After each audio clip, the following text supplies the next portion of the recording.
GND special में आप सभी का स्वागत है। मैं हूं आपके साथ गीतिका पंत। इस शो में आज बात करेंगे हम उत्तराखंड के जोशीमठ की। जी हां, जमीन के धंसाव ने लोगों की यहां मुसीबतें जो है वो बढ़ा रखी हैं।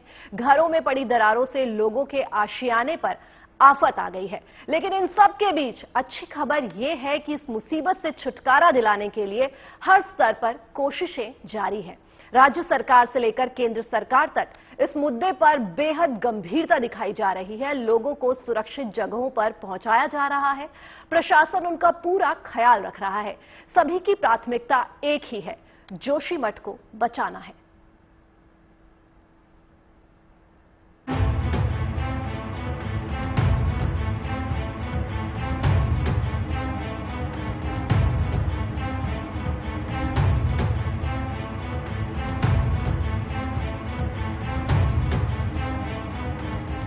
उत्तराखंड के जोशीमठ में जमीन धंसाव के मामले को लेकर हर तरफ से गंभीरता दिखाई जा रही है। जोशीमठ को बचाने के लिए युद्ध स्तर पर काम शुरू कर दिया गया है। राज्य सरकार से लेकर केंद्र सरकार तक एक दूसरे के संपर्क में है। केंद्र सरकार की एजेंसियां और विशेषज्ञ लघु, मध्यम और दीर्घकालिक योजना तैयार करने में राज्य सरकार की सहायता कर रहे हैं। एनडीआरएफ की एक टीम और एसडीआरएफ की 4 टीमें पहले ही जोशीमठ पहुंच चुकी हैं और एनडीएमए की टीम भी हालात पर नजर बनाए हुए है। अधिकारियों और विशेषज्ञों का दौरा लगातार जारी है और सबकी प्राथमिकता यही है कि जोशीमठ को बचाना है। जोशीमठ वासियों के साथ हैं और जोशीमठ शहर बचे, इसके लिए हर संभव प्रयास होगा। इसके साथ साथ हमारा यह भी प्रयास होगा कि सभी को सुरक्षित रखा जाए। सभी की जानमाल की सुरक्षा हमारे लिए प्राथमिकता है। जोशीमठ के मकानों में आई दरारों को लेकर सबसे पहली नजर जानमाल की सुरक्षा पर है। राज्य के मुख्य सचिव सुखबीर सिंह संधू ने रविवार को जोशीमठ पहुंचकर निरीक्षण कर मौजूदा स्थिति का जायजा लिया। उनके साथ डीजीपी अशोक कुमार भी थे। सबसे पहले हमारा यही प्रयास है कि किसी का नुकसान ना हो। जहां रिस्क है वहां लोगों को शिफ्ट किया जाए और जल्दी से जल्दी इसके कारण का पता लगाया जाए। भारत सरकार में भी सभी इंस्टीट्यूट को रिक्वेस्ट की है। विशेषज्ञ वैज्ञानिकों की टीम भू धंसाव की वजहों का पता लगा रही है, जिसके बाद जो भी जरूरी होगा वो कदम उठाया जाएगा। बहरहाल सबकी प्राथमिकता जानमाल की सुरक्षा है, लिहाजा जिन 68 मकानों पर खतरा मंडरा रहा था वहां से लोगों को शिफ्ट कर दिया गया है। दरारों वाले सभी 603 मकानों से लोगों को सुरक्षित स्थान पर ले जाने की तैयारी है। सभी लोगों से अनुरोध किया है कि ये समय सबको मिलजुल कर जोशीमठ को बचाने का समय है। सब लोग एक टीम के रूप में काम करें। सभी लोग मिलकर, सरकार है, सामाजिक संगठन है, राजनीतिक संगठन है, हमारी सबकी पहली प्राथमिकता है कि जोशीमठ शहर बचना चाहिए और लोगों की जानमाल की सुरक्षा होनी चाहिए। जहां सभी लोगों से मैंने मिलकर भी वैसे भी अनुरोध किया है और लोग लगे भी हैं। सब लोग अब इस काम पर लग गए हैं और जो खतरे की जद में आने वाले 68 मकान थे उन सभी को शिफ्ट किया गया है और जो एक जोन बना है 600 मकानों से अधिक का, उनको भी वहां से सुरक्षित स्थानों पर ले जाने की कार्रवाई गतिमान है। जोशीमठ मामले को लेकर प्रधानमंत्री नरेंद्र मोदी बेहद गंभीर हैं। रविवार को पीएमओ की बैठक में प्रधानमंत्री के प्रमुख सचिव ने हालात की समीक्षा की। खुद प्रधानमंत्री नरेंद्र मोदी ने राज्य के मुख्यमंत्री पुष्कर सिंह धामी से हालात के बारे में जानकारी ली। प्रधानमंत्री मोदी की तरफ से राज्य सरकार को हर संभव मदद मुहैया कराने का भरोसा दिया गया है। प्रधानमंत्री जी की लगातार इसकी समीक्षा कर रहे हैं, लगातार व्यक्तिगत रूप से वो जानकारी ले रहे हैं और उन्होंने हर संभव यहाँ पर मदद का, हमको सहायता का आश्वासन दिया कि हर प्रकार से सहायता होगी। कल पीएमओ ने भी मीटिंग करी है। हमारे राज्य के भी सभी अधिकारीगण, चीफ सेक्रेटरी कल वहां गए थे। सारा आकलन उन्होंने भी कर दिया है और हमारी कोशिश है कि सभी लोगों को फिलहाल सुरक्षित किया जाए। आपदा प्रबंधन विभाग ने जोशीमठ नगरपालिका क्षेत्र को आपदा प्रभावित क्षेत्र घोषित किया है। इसके अलावा प्रशासन ने लोगों की सुरक्षा को देखते हुए जोशीमठ में निर्माण कार्यों पर रोक लगा दी है। यही नहीं, जिन्हें सुरक्षित जगहों पर पहुंचाया गया है, प्रशासन की तरफ से उनका भी पूरा ख्याल रखा जा रहा है। तो भी लोग अस्थायी रूप से विस्थापित हो रहे हैं हमारे नगर पालिका में, गुरुद्वारे में और होटल्स में जो रिलीफ कैंप स्थापित किए गए हैं, सभी को ड्राई राशन किट्स के माध्यम से रिलीफ सामग्री दी जा रही है और लगातार हमारे सेक्टर अधिकारी, प्रभारी अधिकारी उसका निरीक्षण कर रहे हैं कि और लोगों से बात कर रहे हैं कि कोई भी कमी अगर परिलक्षित होती है तो उसका तत्काल निराकरण किया जाएगा। जोशीमठ को बचाने के लिए शासन प्रशासन से लेकर केंद्र तक की गंभीर कवायद जारी है। लोगों को इस मुश्किल से उबारने की हर संभव कोशिश की जा रही है। साथ ही जिन वजहों को लेकर ऐसे हालात बने उनका भी पता लगाया जा रहा है ताकि समस्या को सही तरीके से हल किया जा सके। इन सब के अलावा जरूरत है लोगों को धैर्य बनाए रखकर शासन प्रशासन से मिल रहे दिशा निर्देशों पर अमल करने की, जिससे किसी भी तरह की परेशानी उनके सामने न आए। Bureau report, good news today. Uttarakhand के जोशीमठ में भू धसाव की घटना ने सभी की चिंता बढ़ा दी है। उत्तराखंड प्रशासन ने जोशीमठ इलाके को आपदा की आशंका वाला क्षेत्र घोषित कर दिया है। उत्तराखंड सरकार द्वारा बनाई गई आपदा प्रबंधन और विशेषज्ञों की टीम ने अपनी रिपोर्ट मुख्यमंत्री धामी को सौंप दी है। एक्सपर्ट टीम ने प्रभावित घरों का दौरा कर यह रिपोर्ट तैयार की है। इस विशेषज्ञ समिति ने कहा है कि इस अगस्त 2022 की रिपोर्ट में की गई सिफारिशों का पालन किया जाना चाहिए।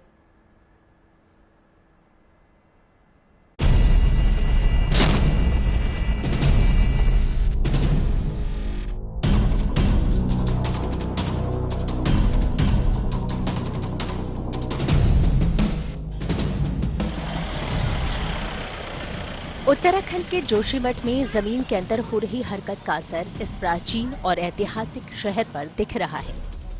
पिछले कुछ समय से लोग अपने घरों को छोड़कर रिश्तेदारों के यहाँ ठहरे हुए हैं। कई लोग सरकार की तरफ से किए गए इंतजामों में रह रहे हैं। पल पल बदलते हालात के बीच लोगों के आशियानों की सलामती के लिए देहरादून से लेकर दिल्ली तक बैठकों का दौर जारी है।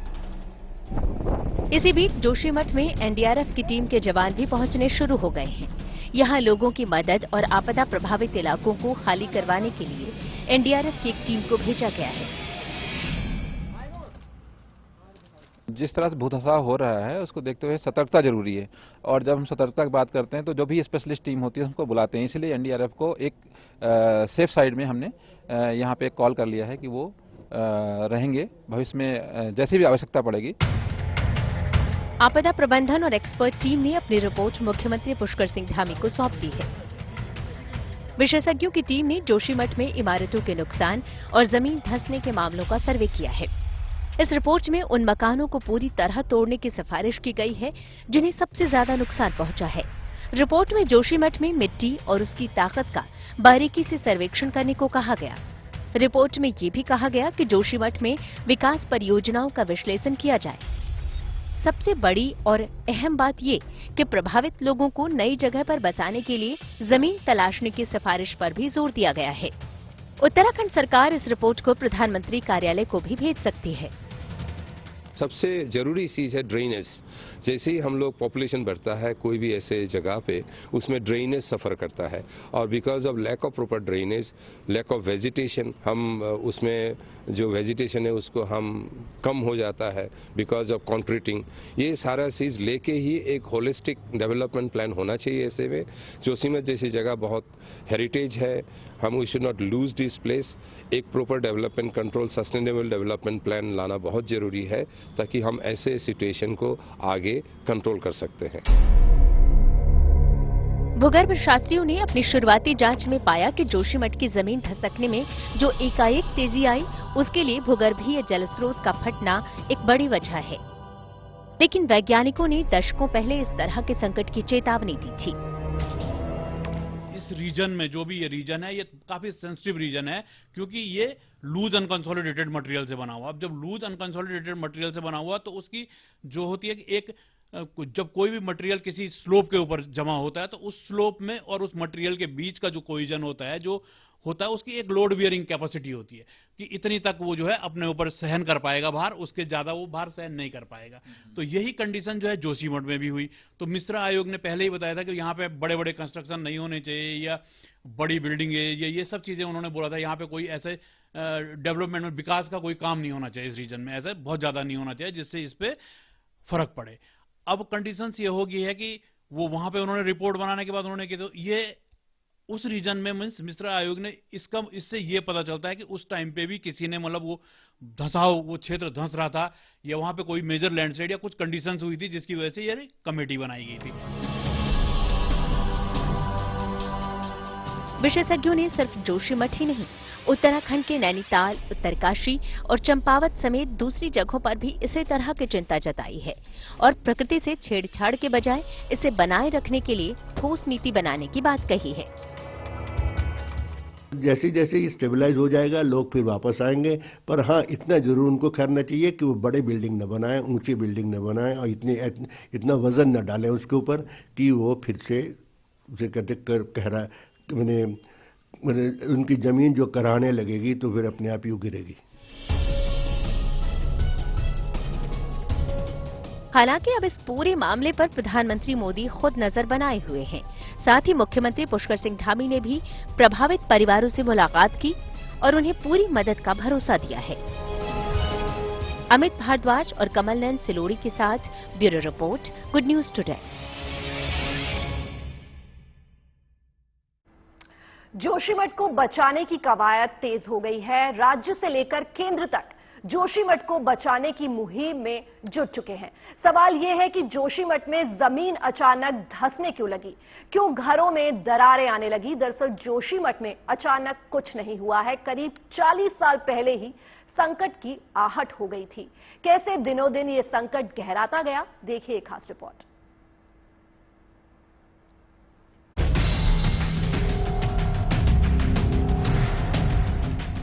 कुछ दिनों पहले जोशीमठ में जो घर खुशियों से आबाद थे, अध्यात्म की उस नगरी में आज खौफ का सन्नाटा पसरा है। दरारों की शक्ल में खतरा लगातार मंडरा रहा है। घरों में दरार आ गई है, जमीन फटने लगी है, सड़कें धंसने लगी हैं। जोशीमठ के 600 से ज्यादा घरों में हालात कमोवेश ऐसे ही हैं। कई घर गिरने की कगार पर हैं। अब तक 68 परिवारों को सुरक्षित जगहों पर शिफ्ट किया गया है। मकान खाली होने की जो प्रक्रिया है वो कैसे जारी है। हाथों में बोरियां हैं, थैले हैं, फर्नीचर को एक एक करके यहां से बाहर निकाला जा रहा है। एक ट्रंक है जिसको संभवतः अभी थोड़ी देर में यहां से निकाल लिया जाएगा। और यही तस्वीरें जोशीमठ के अलग अलग इलाकों से आपको देखने को मिल रही हैं। ये रोपवे है जो ऊपर औली तक जाता था और ये बंद पड़ा हुआ है क्योंकि ये पूरा टेरेन है असुरक्षित हो चुका है। ऊपर जहां पे ये रोपवे जा रहा है वहां पे खेतों में चौड़ी दरारें आ गई हैं, मकानों में दरारें आ गई हैं और पूरा इलाका असुरक्षित है। जिस मकान से हम इस वक्त आपको ये रिपोर्ट दिखा रहे हैं, ग्राउंड रिपोर्ट दिखा रहे हैं जोशीमठ से, ये मकान भी लगातार आगे की तरफ झुकता जा रहा है, यानी कि किसी भी समय कोई भी बड़ा हादसा यहाँ पे हो सकता है। जोशीमठ में दिसंबर के महीने में जो खतरा दिखने लगा था वो अब जान पर भारी पड़ रहा है। 600 से ज्यादा घर खतरनाक घोषित किए जा चुके हैं। हालात की गंभीरता को देख राज्य सरकार हरकत में है। आपदा प्रबंधन विभाग और एक्सपर्ट की टीम ने सीएम पुष्कर धामी को रिपोर्ट सौंप दी है। खुद प्रधानमंत्री मोदी ने कमान संभाल ली है। अब सवाल ये उठता है कि आखिर जोशीमठ में जमीन दरक क्यों रही है? आखिर क्यों जोशीमठ के पहाड़ दरकने लगे? आखिर कैसे बढ़ता गया जोशीमठ का संकट? ये वो जगह है जहां जब बद्रीनाथ के कपाट बंद होते हैं तो बद्री विशाल को जोशीमठ में लाकर 6 महीने पूजा जाता है। लेकिन अब इस पूरे शहर पर खतरे का साया मंडरा रहा है। कैमरे पे आप विजुअल्स देखेंगे तो समझ में आएगा कि जोशीमठ पर और जोशीमठ के लोगों पर इस वक्त क्या गुजर रही है।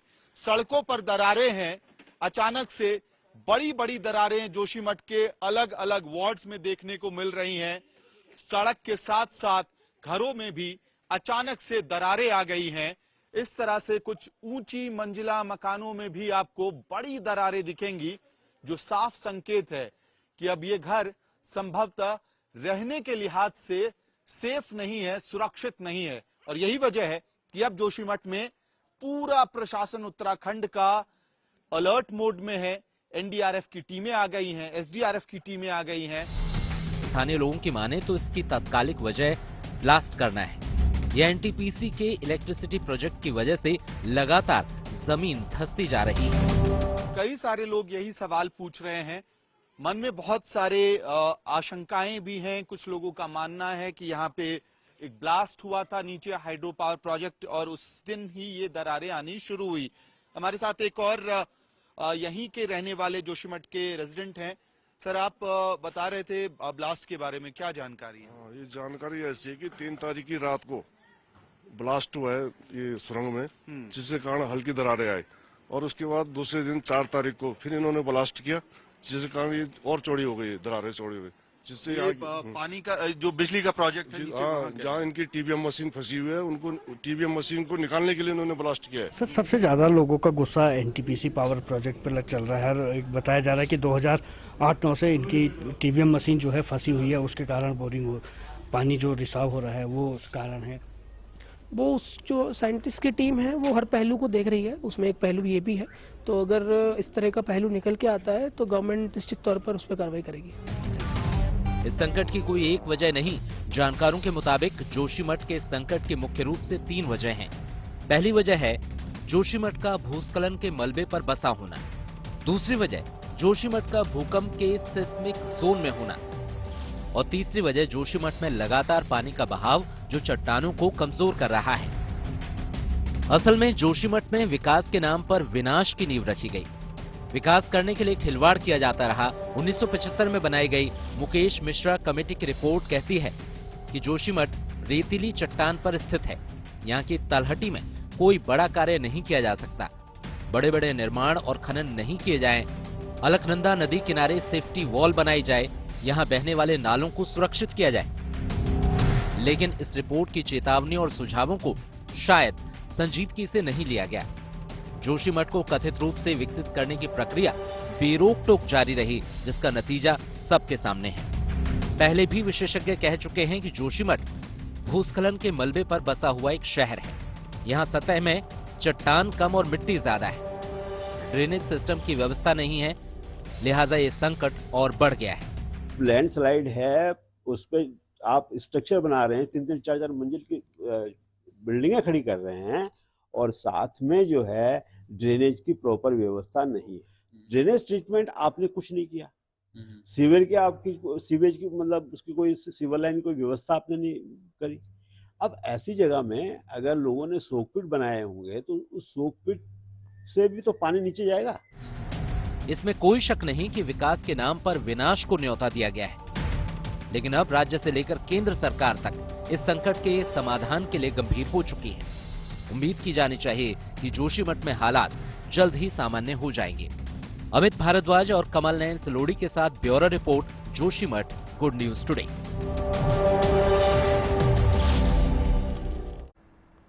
जोशीमठ को बचाना है, ये एक मिशन जैसा बन गया है। अब जिन वजहों से मुश्किल हालात पैदा हुए उसका पता लगाने की कोशिश हो रही है, लेकिन जैसा कि भूवैज्ञानिक बता रहे हैं, जोशीमठ जैसे इलाके में घर बनाने में कुछ बातों का ध्यान रखना बेहद जरूरी है ताकि इस तरह के हालात ना बने। मतलब मेरा ये सजेशन है कि वहां पे जो है बड़ी हाई या मल्टी स्टोरीज बिल्डिंग नहीं बननी चाहिए। वहां पे छोटी छोटी सी बिल्डिंग बननी चाहिए और बिल्डिंगों को लगभग अगर आप देखोगे कि आप मलारी रीजन में अगर कभी गए होंगे तो मलारी में लोकल स्टाइल के जो मकान बने हुए छोटे छोटे मकान, वो कहीं अर्थ के और कहीं बहुत सारी ठंडा बर्फ ये सब कुछ झेलने के बाद आज भी जो है करीब 200-300 साल से जो है अभी भी वहां पे स्टेबल रखे हुए। तो इस टाइप के हमें कुछ ऐसे कंस्ट्रक्शन लाने चाहिए जिनकी वजह से बजाय हार्ड कंक्रीट सरिया और इनके मकान बनाने के बजाय लोकल चीजों के जो मकान है वहां पे उन रीजन में बनने चाहिए। अगर इतना नहीं होता तो आपको प्रीफेब्रिकेटेड हट और इन सब चीजों का वहां पे यूज करना चाहिए। जितना हल्का मटेरियल होगा उतना जाए उसकी जो है लोड बियरिंग कैपेसिटी ज्यादा बढ़ेगी और जो है स्लो फेलियर होने के चांसेस कम होंगे। अब आप जो है 40 या 50 डिग्री के स्लोप पे जो है 4-4, 5-5 मंजिला बिल्डिंग बना दे रहे हो तो ये तो एक आम आदमी भी बता सकता है यार कि ये चीज जो है यहाँ आपने जो है यहाँ पे डेंजर जगह पे ऐसा बना दिया।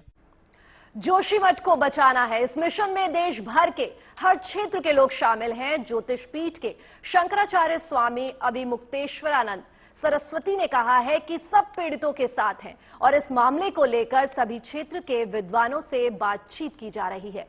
पीड़ितों की रक्षा के लिए उन्होंने अनुष्ठान किए जाने की बात कही है। जोशीमठ की जो परिस्थिति है, उस परिस्थिति में बेहतरी के लिए सभी लोगों को योगदान देना है। जो लोग पीड़ित हैं उनको धैर्य की, संबल की, मनोबल की आवश्यकता है और साथ ही साथ जो जिस विधा का पंडित है उसको अपनी विधा से इस समय जोशीमठ के आपदा प्रभावित लोगों के साथ खड़े होने की आवश्यकता है। और इसीलिए हम लोगों ने विविध विषयों के विशेषज्ञों को आमंत्रित किया है और आगामी 22 तारीख से 31 तारीख तक नरसिंह मंदिर परिसर में एक विशिष्ट यज्ञ, रक्षा यज्ञ करने की हम लोगों की भावना है। वो भी हम करेंगे। विशेषज्ञों को आमंत्रित करके जांच भी करवाएंगे कि आखिर क्या कारण है जिस कारण से ये परिस्थिति यहाँ पर उत्पन्न हो रही है और यहाँ के लोगों के साथ भी निरंतर हम खड़े रहेंगे। GNT स्पेशल में अभी बस इतना ही।